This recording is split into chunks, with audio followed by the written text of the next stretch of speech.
Welcome back to Joe Stunner Boxing. Well, Conor Benn is back. Would you believe it's just been announced that he will fight this Saturday, so only 3 days' time, against a 24-year-old Mexican called Rodolfo Orozco, who has a 32 wins with 24 KOs, 3 defeats, all on points, and 3 draws.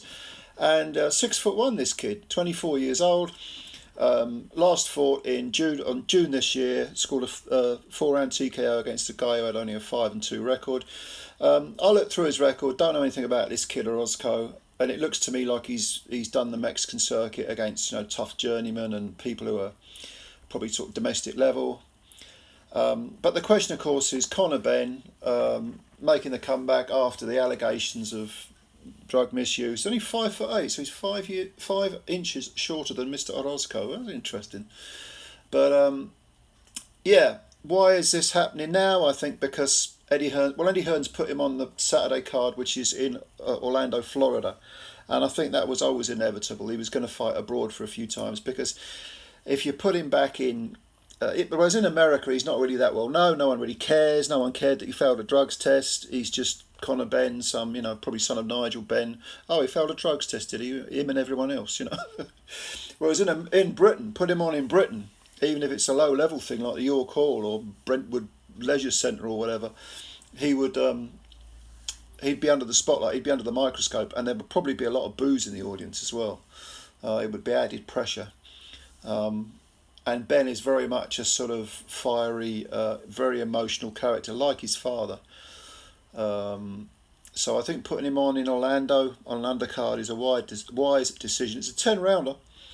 And I'm curious, I've got to be honest, because of this Orozco guy. He looks like he's got a pretty decent record. And with these Mexican fighters, even though they do the domestic circuit, sometimes they can turn out to be really good.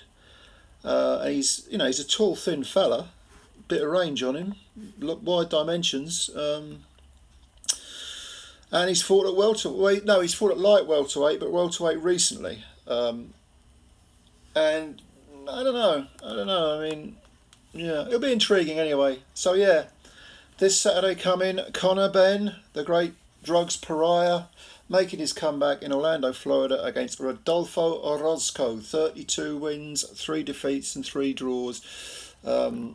His last defeat actually was unanimous 10-round decision over an undefeated guy. That was last year, in May last year, and he didn't win many rounds according to the cards. I didn't see the fight, but since then he's come back, Mr. Orozco, with a couple of easy wins against low-level guys. But what do you think of this flying under the radar? They're trying to push Ben under the radar, I think, and get him a few fights on foreign soil, build him up, and then maybe do a little bit of a homecoming when people have kind of not forgotten about the drugs thing. That's always going to be a stain on his record, but maybe people are going to think, okay, we'll give him a second chance when the kind of, the public narrative changes a little bit. I think they'll bring him back over here.